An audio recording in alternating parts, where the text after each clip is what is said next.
Howdy chooms, I'm Meet the Name, and today I'd like to quickly look at the latest update for Cyberpunk 2077. For choombas who may not be aware, after 3 years Cyberpunk 2077 is finally getting a new expansion. And it'll be the only one. Because of certain reasons. A lot of reasons, in fact. Just Google what happened to Cyberpunk 2077 and you'll probably get a ton of results and in-depth info from totally unbiased sources.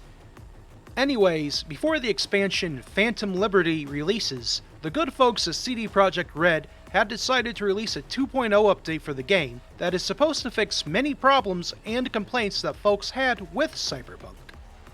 Among the most exciting additions and updates was the new skill tree, new police system, vehicular combat, enemy AI improvements, an entire overhaul to the perk tree, and a bunch of other nerd stuff that I can't be bothered to list off right now.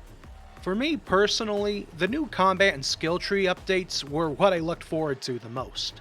I had first played Cyberpunk 2077 in December of 2022, and promptly stopped playing it that same month. Although at that time plenty of updates were released to improve the game, they just weren't enough to keep me around or invested in it. The combat was probably what deterred me the most. It was very basic. Enemy reactions were simple, and they just weren't that interesting to fight against. Thanks to the update, enemies are now more receptive to avoiding grenade attacks, Netrunner enemies are much more of a threat, and I've also seen enemies use a Sanda vest in cyberware like the patch notes had indicated. I don't have any footage I've recorded of that, but I can say that it was indeed terrifying. What's more, the new police system definitely gives the game more of a GTA feel.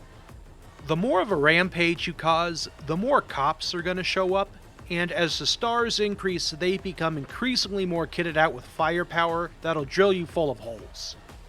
What was really cool was seeing all of these heavily armed vehicles showing up, shooting bullets and rockets everywhere. The footage I've used here has me playing on easy mode, by the way, so you can see just how many officers come at you. It was also fun to take one of their heavily armed monstrosity vehicles and mow them down with it. There's a lot of fun you can have just goofing around with these updated systems. This also made for a good opportunity to try out the new perk tree system. It definitely is an improvement over the original, as now perks feel significantly more impactful for your character, and each level up brings you closer to becoming a walking cyber god of death. However, I would have liked it if you had the option to respec your attributes as many times as you want. You can already refund perk points. I'm not sure why attributes can't be the same way. I want to experiment more with different builds. At this point, the best option to experiment I have is to completely level up a character without using my one refund for attributes, make a save, and then experiment with different builds. It just seems really tedious to me.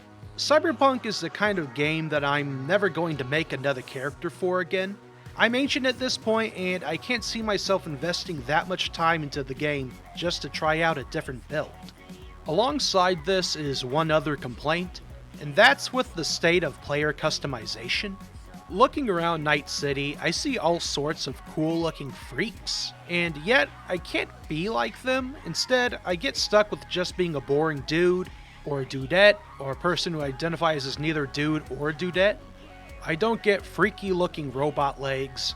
I don't get to go all Axe Hand Morgan and have a freaky looking prosthetic jaw.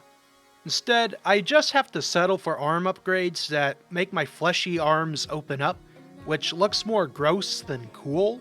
Why can't I have giant freaking fists like Rebecca? Why can't it be a hulking monster like Atom Smasher?